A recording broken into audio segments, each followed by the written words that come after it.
वस्तादांच्या मुलाचं सुद्धा लग्न आहे, बाबू कदम म्हणून त्यांच्या चिरंजीवाचं लग्न आहे. त्यामुळे तुम्हाला सांगतो की मी शपथविधीला त्या ठिकाणी जाऊ शकलो नाही. आणि राहिला माझ्या शपथविधीचा विषय, मला काही साहेबाचा फोन आला नाही, त्याच्यामुळं मी काही शपथविधीला त्या ठिकाणी गेलो नाही. माझ्या कार्यकर्त्याचं लग्न महत्त्वाचं आहे.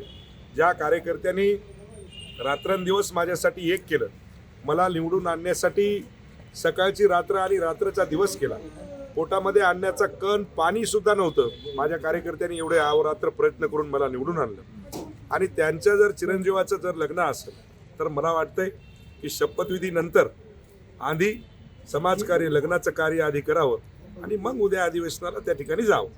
की आम्हाला पाणीपुरी खायची, सगळ्या कार्यकर्त्याला या ठिकाणी उभं केलं आणि सांगितलं चलो सबको पाणीपुरी खिलाओ.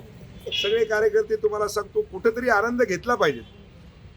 आमदार म्हणून मला वाटते की मिरवणारा हा संतोष बांगर नाही, सर्वसामान्यमध्ये सर्वसामान्य जनतेमध्ये जाऊन काम करणारा मी आहे.